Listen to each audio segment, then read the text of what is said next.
Hello दोस्तों, मैं हूं आपकी होस्ट और दोस्त कल्पिता और आप देख रहे हैं हमारा कार्यक्रम वास्तुशास्त्र। हमारे घर में बहुत सारी वस्तुएं होती हैं, लेकिन वो वस्तुएं कौन सी दिशा में होनी चाहिए और उससे हमें किस प्रकार का फायदा हो सकता है, इसी बारे में आज के एपिसोड में हम चर्चा करने वाले हैं।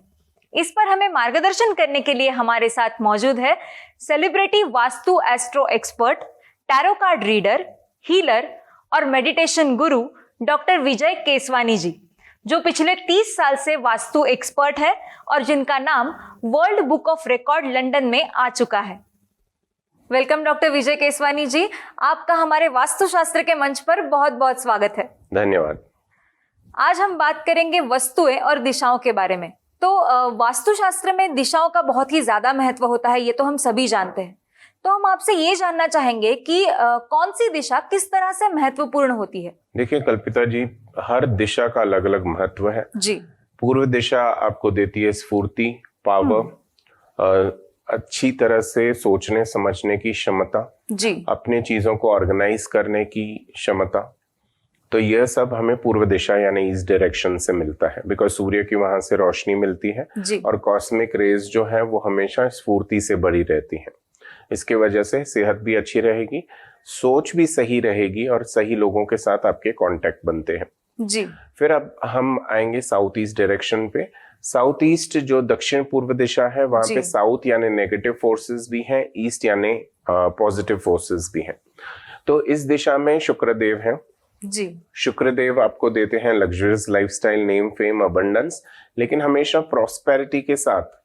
आपको हमेशा ये देखिए कि जब भी आप बहुत ज्यादा तरक्की करेंगे तो नेचुरली लोगों की ईर्ष्या बढ़ जाती है जी। तो जेलसी इस दिशा में ज्यादा बढ़ेगी। आपके अपने ही आपके खिलाफ षड्यंत्र रच सकते हैं। गवर्नमेंट से संबंधित परेशानियां आ सकती हैं अगर डॉक्यूमेंट्स प्रॉपरली ना बनाए गए हों या किसी डॉक्यूमेंटेशन में कुछ कमी रह गई हो या अपनी टैक्सेस समय पर नहीं भरी गई हो। तो ये चीजें इस दिशा से कनेक्टेड होती है, लेकिन नेम, फेम, अबंडेंस और प्रॉस्पेरिटी बहुत देता है जी। उसके बाद हम बात करेंगे दक्षिण दिशा से। दक्षिण दिशा में जो है मंगल देव विराजमान है जी। और वो आपको लीडरशिप क्वालिटीज और प्रॉपर्टी तो देते हैं, लेकिन उसके साथ में बिकॉज यहाँ पे यम देवता भी विराजमान है तो इसलिए हेल्थ से संबंधित बहुत सारी परेशानियां होती हैं जी। तो इसलिए हम कहते हैं कि अवॉइड करें साउथ डायरेक्शन का मेन डोर अपने लिए। लेकिन एस्ट्रो वास्तु जब हम लेते हैं उसमें इसका भी तोड़ है जी। कि किस तरह के बिजनेसेस हम वहां स्टार्ट कर रहे हैं।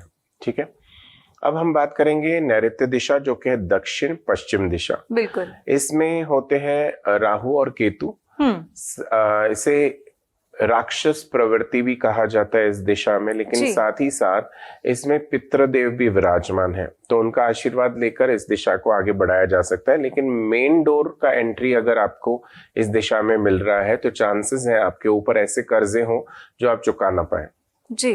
अब हम बात करेंगे पश्चिम दिशा की। तो पश्चिम दिशा में शनिदेव महाराज हैं और वो लॉर्ड ऑफ जस्टिस है, इसलिए आपको धन आता भी है और टिकता नहीं है। अब वायव्य दिशा की बात करेंगे, नॉर्थ वेस्ट सेक्टर की, यानी उत्तर पश्चिम दिशा।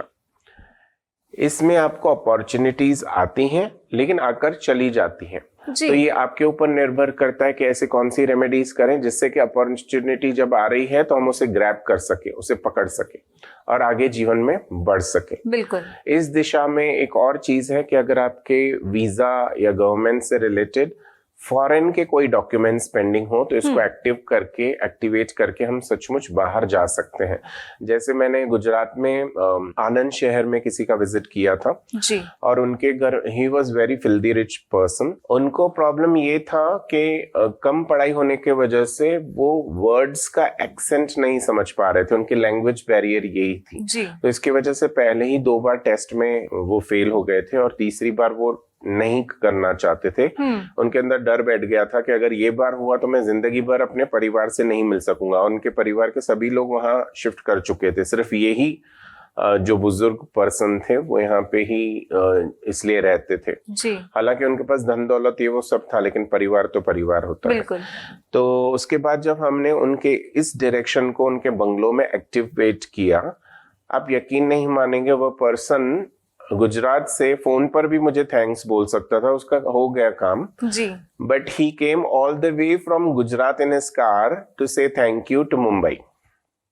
तो इतनी बड़ी बात होती है जी, कि बिल्कुल। किसी किसी को होता है कि नहीं, मेरी जिंदगी में 5 सालों तक मैं अपने परिवार से दूर रहा, तो let me go to this person who has really help me and showed me कि ये चीज होती है। जी। तब तक उससे पहले कुछ दिन पहले की बात बता रहा हूँ, मैं आनंद में ही था, किसी और व्यक्ति के साथ गया हुआ था।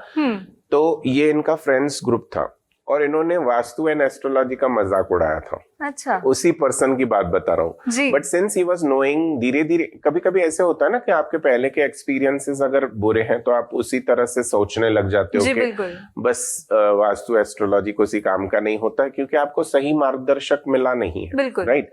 कोई भी शास्त्र गलत नहीं होता है, प्रैक्टिशनर गलत हो सकता है। जी। तो उसी तरीके से हमने जो रिसर्च किया था, बाद में उन्होंने जाना कि मैं कितना एजुकेटेड हूँ, क्या हूँ। तब वो जब इंसान को समझते हैं ना, तब उनको समझ में आता है कि हाँ मुझे इनसे पूछना चाहिए। तब उन्होंने मुझे कंसल्टेशन के लिए मंगाया था। हालांकि डाउट्स मन में थे उनके back of mind, but still उन्होंने तब मुझे मंगाया था and he found wonderful results. तो इसी तरीके से आप कितना उस पर काम करते हो अपने थेरेपीज पे, ये बहुत जरूरत है। मतलब आपको पर्सनल अपना रिसर्च भी करना चाहिए। जी। तो उसी तरीके से अगर नॉर्थ में अगर आपका मुख्य द्वार है तो इसे लक्ष्मी प्रदाता भी कहा जाता है, कुबेर स्थान भी कहा जाता है। बुद्ध देव यहाँ पर विराजमान है। सो आपके जो वाक शक्ति होती है या कन्विंसिंग पावर जो होता है वो बहुत बढ़ जाता है। इससे ही आप किसी भी व्यक्ति को कन्विंस कर सकते हो अपना पर्टिकुलर प्रोडक्ट खरीदने के लिए। तो जब आप बिजनेस अच्छा करेंगे या आप अपनी जो सर्विसेज दे रहे हैं, अगर नौकरी पेशा है, तो आप जो वो कन्विंस करोगे अपने बॉस को तो वो हो जाते हैं। जी। ठीक है। इसके वजह से ही धन आता है। बिल्कुल। इसलिए इस दिशा को कुबेर स्थान या लक्ष्मी का स्थान माना जाता है। अब हम बात करेंगे नॉर्थ ईस्ट डायरेक्शन की, जो सबसे पॉजिटिव एनर्जी जोन है।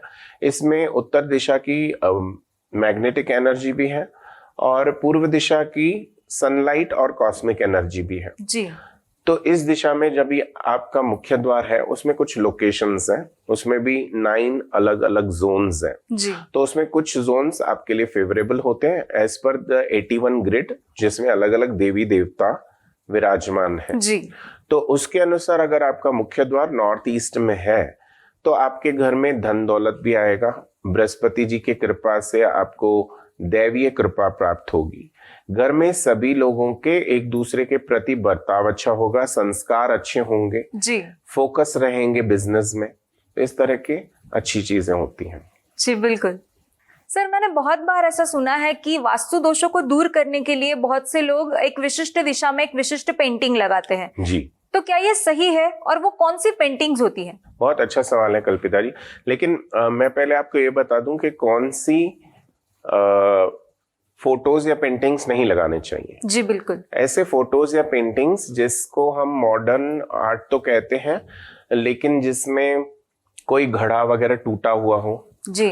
किसी में हम रेगिस्तान दिखा रहे हैं और उसमें कुछ जानवर की हड्डियां पड़ी हैं, जानवर मर चुका है, उसका कंकाल है, स्केलेटन्स, ऐसे वाले आपको ओमिट करने चाहिए। बिकॉज फिर उसके बाद एक और होता है कि कोई गांव की लेडी है जो अपने सर पे मटकों के ऊपर मटके लेकर बेचारी धूप में जा रही है। जी। अब ऐसे अगर सीनरी है तो उसे अवॉइड करें। अभी इसके पीछे रीजंस मैं आपको बताता हूँ। बिल्कुल।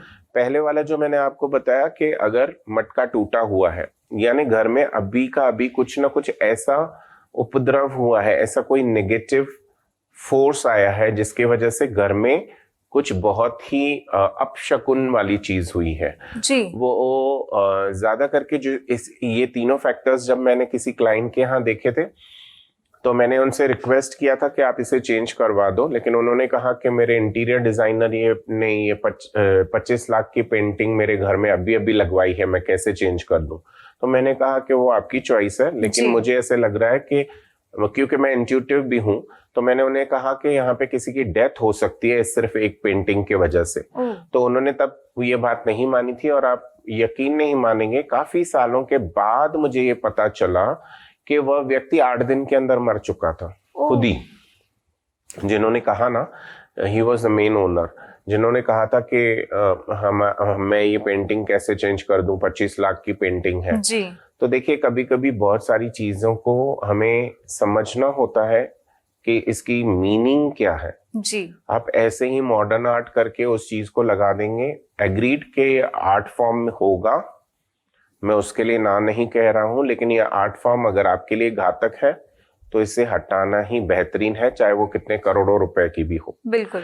तो वहां पर उस पेंटिंग में दिखाया गया था कि गड्ढे फूटे हुए हैं 2-3, रेगिस्तान है और उसमें किसी पशु का कंकाल था एंड उसका head portion was there, skull जी। और उसके साथ में कुछ लेडीज बहुत दूर दराज से पानी भरकर आ रही थी। तो इसका मतलब है बहुत लेडीज को घर में कष्ट तकलीफ हो रहे होगी, हैं। कष्ट होगा, बहुत हार्ड वर्क करना पड़ेगा उनको, घर चलाने के लिए भी प्रॉब्लम्स हो सकती हैं। और जो कंकाल वगैरह थे वो तो सीधा डेथ को ही जी। डिनोट कर रहे थे कि भूख प्यास से या किसी वजह से ऐसे हुआ है। और फिर मटके फूटे हुए थे जिसके वजह से ये पता चल रहा था कि अभी कोई अपशगुन हुआ है, और वो डेथ को ही डिनोट करा। तो ये एक साइकिल था जिससे मैंने ये उस वक्त इंटरप्रिटेशन किया था और वैसे ही हुआ।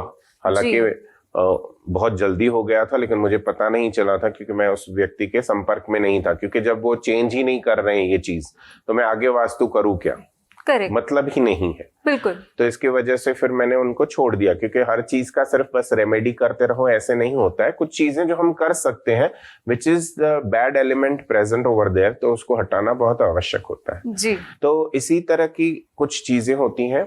फिर उसके बाद में अगर आप शेर, चीते वगैरह जो है फियर्स एनिमल्स हैं, ईगल वगैरह के स्टफ्ड मैनिक्वेंस रखे जाते हैं, स्टैच्यूज रखे जाते हैं, ऐसे वॉरियर्स के स्टैच्यूज रखे जाते हैं जी। ये आपके लिए हमेशा घर में क्लेश का वातावरण लेकर आते हैं। एक व्यक्ति दूसरे व्यक्ति को नोच खाएगा, उसके साथ बुरा बर्ताव करेगा, डोमिनेटिंग चलेगा, अपने घर वालों के ही खिलाफत करेगा। तो इस तरह की चीजें डिनोट करता है, तो इन्हें अवॉइड करें तो उतना अच्छा रहता है। जी बिल्कुल। फिर ऐसी कौन सी पेंटिंग्स है जो लगाने से हमें फायदा भी हो सकता है? जी, तो हम अभी उसी टॉपिक पर आएंगे जी कि पहले कौन से ऐसी पेंटिंग्स हमें लगानी चाहिए।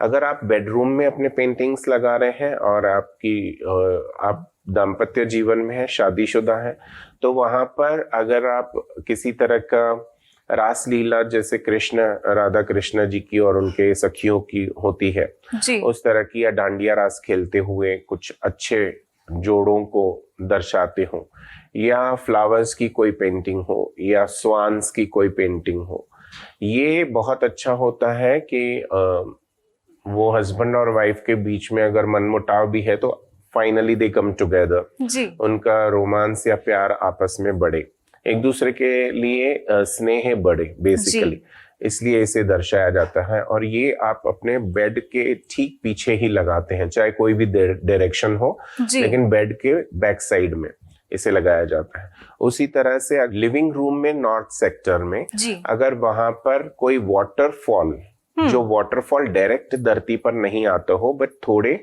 स्टेप्स में आता हो, इस तरह की सीन अगर आप लगाएंगे तो आपके पास धन निरंतर आता रहता है।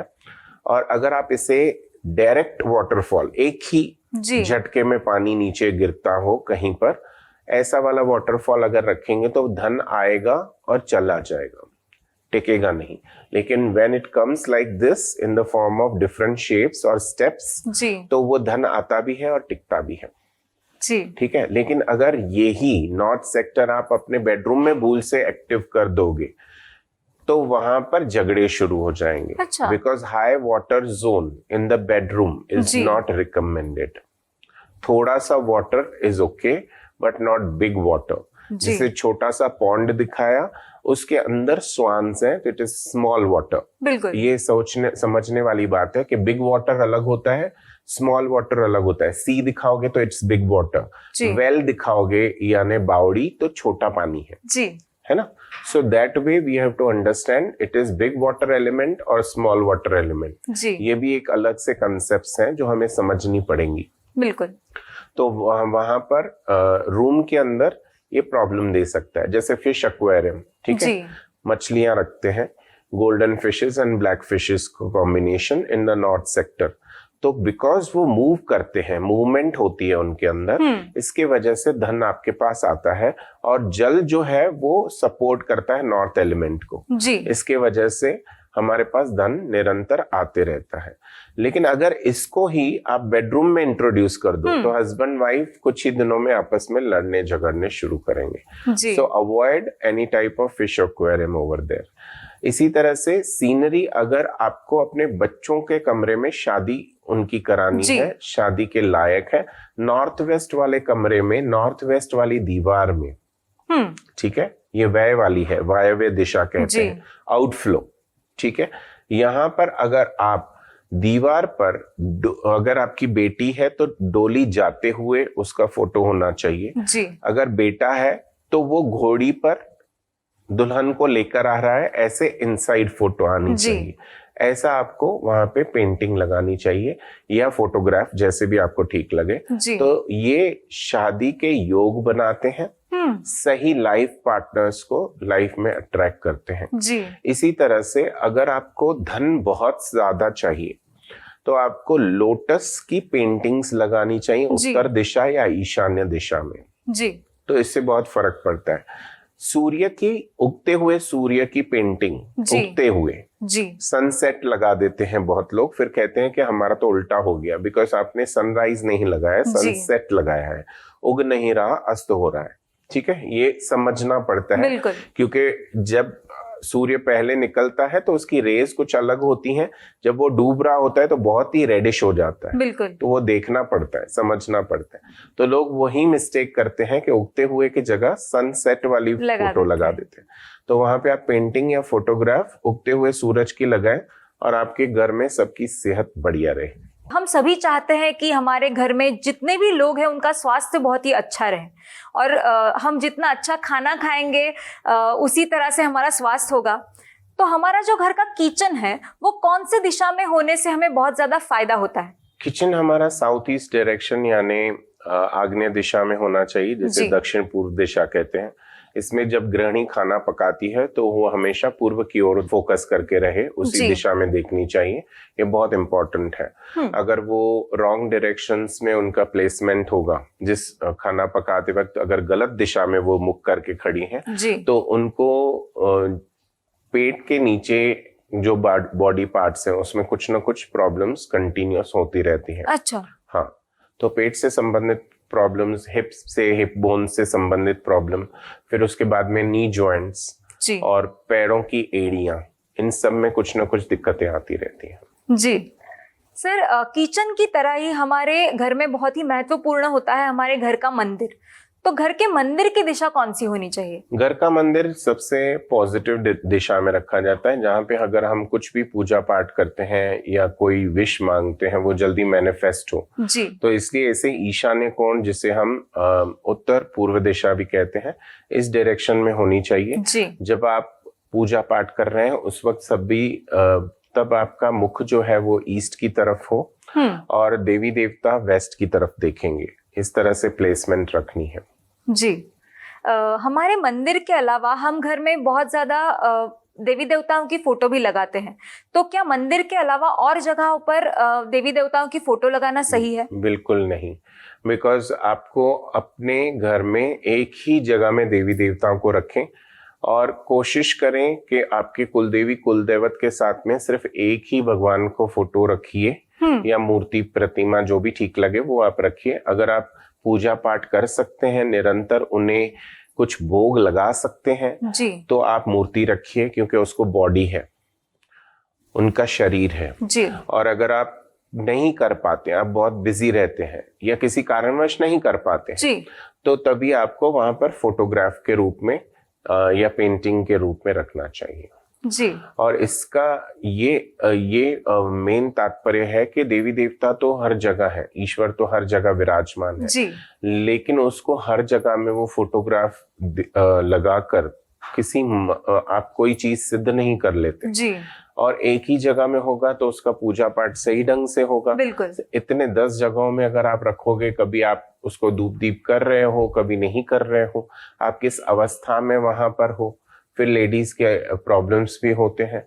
तो इसलिए बहुत, अगर आपको सही ढंग से उसका बहुत ही पवित्रीकरण तरीके से पूजन पाठ करना है तो एक ही जगह में रखें।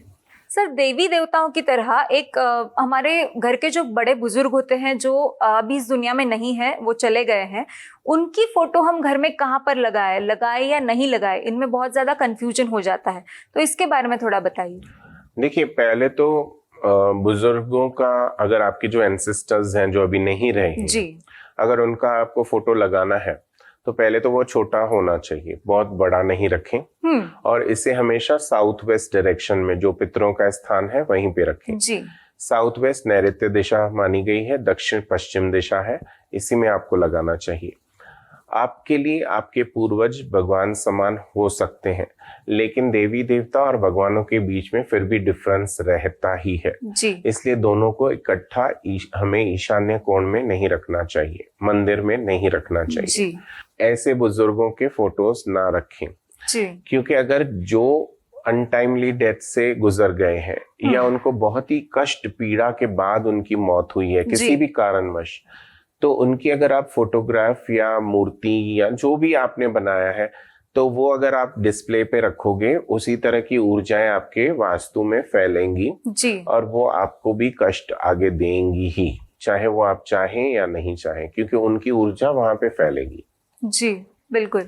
तो इसलिए बुजुर्गों को के लिए आपको कुछ करना ही है, तो जो श्राद्ध पक्ष होता है सबसे अच्छा है उन्हीं दिनों में आप उनके लिए करें, तर्पण वगैरह पूजन जो भी करना है नित्य नियम से करें, वो बहुत इंपॉर्टेंट है। या तो हर अमावस्या को उनकी जो फेवरेट चीज है वो आप दान में दे सकते हैं किसी गरीब व्यक्ति को। जी सर, हमारे घर में कभी कभी ऐसी व्यक्ति हो सकती है जो हमेशा बीमार रहती है, तो उन्हें हमें किस दिशा में रखना चाहिए, उन्हें कौन से दिशा की रूम देनी चाहिए? देखिए, अगर वो बुजुर्ग हैं तो उन्हें नॉर्थ ईस्ट सेक्टर में रखिए। नॉर्थ ईस्ट सेक्टर में रखने से क्या होगा कि वहां की जो पॉजिटिव एनर्जी है वो उनके ऊपर काम करनी शुरू करेगी। दूसरा, उनका सर जो है वो हमेशा साउथ की ओर हो, जी, पैर नॉर्थ की तरफ हो, तो जो मैग्नेटिक एनर्जी धरती की है या गुरुत्वाकर्षण शक्ति है, ग्रेविटेशनल फोर्सेस, वो सही ढंग से काम करेंगी उनके बॉडी पे और जो ब्लड सर्कुलेशन है वो प्रॉपरली होगा। जी, क्योंकि मैग्नेटिक एनर्जी सही है तो हमारे बॉडी में भी जो आयरन पाया जाता है जो ब्लड के अंदर अवेलेबल है वह भी उसी तरह से सर्कुलेट होगा।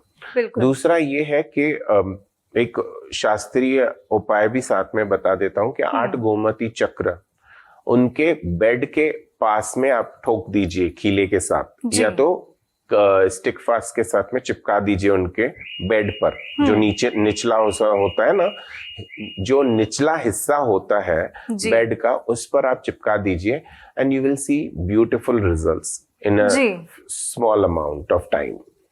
जी बिल्कुल। वैसे ही हमारे घर का जो प्रमुख होता है उस आदमी का कमरा घर के किस दिशा में होना चाहिए?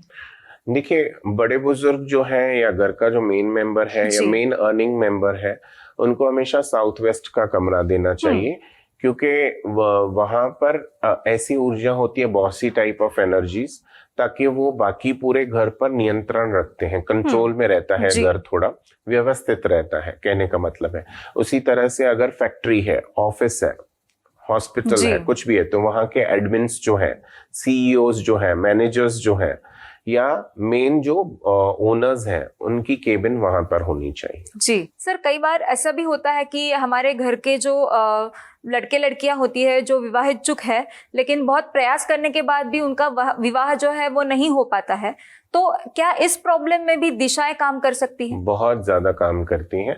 अगर हमारे घर में शादी के लायक बच्चे हैं और उनका विवाह नहीं हो पाता, बहुत सारे प्रयत्न किए, बहुत सारे उपाय कर लिए, लेकिन फिर भी नहीं हो पाता है, तो उन्हें नॉर्थ वेस्ट का कमरा आपको देना चाहिए, अगर ऐसा पॉसिबिलिटी हो पाए तो।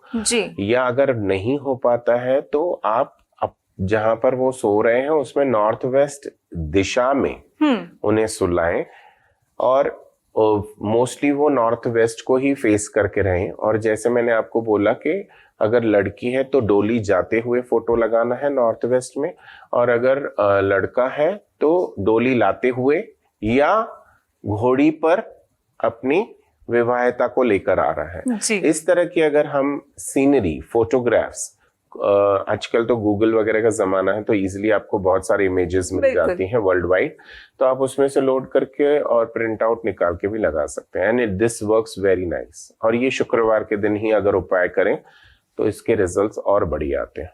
जी बिल्कुल। सर, कई बार हमने देखा है कि लोग शो के लिए घर में बहुत सारी चीजें लगाते हैं, उनमें कई बार हथियार भी होते हैं, तो क्या ये लगाना सही है? जी बिल्कुल सही नहीं है, ये गलत है, क्योंकि हथियार डिनोट करता है झगड़े।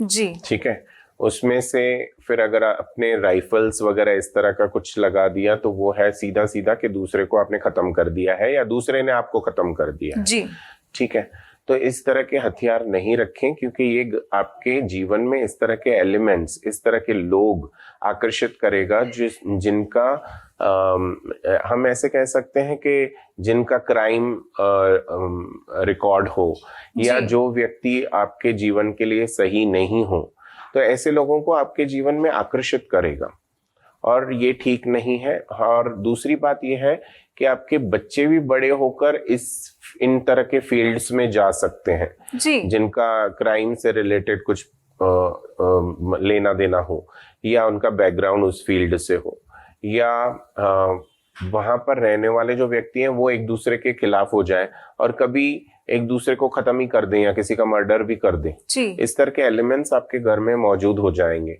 तो इसलिए अगर आपको इससे बचना है तो इस तरह के राइफल्स या तलवार या इस तरह के चाकू छुरियां वगैरह जो है, जी जो भी मर्डर से या किसी की जान लेने या देने से संबंधित रखती हैं, इस तरह की सभी चीजें अपने घर से निकाल दें और इसे गवर्नमेंट को ही सौंप दीजिए, तो सबसे बेहतर होगा। जी बिल्कुल सही कहा आपने। आपने बहुत ही महत्वपूर्ण जानकारी हमें दी है। आपने अपना कीमती समय निकाला और आप यहाँ पर आए, इसके लिए आपका बहुत बहुत शुक्रिया। धन्यवाद। दोस्तों, अब अपनी होस्ट और दोस्त को इजाजत दीजिए। फिर मुलाकात होगी वास्तुशास्त्र के अगले एपिसोड में एक नए विषय के साथ। तब तक अपना ख्याल रखिए।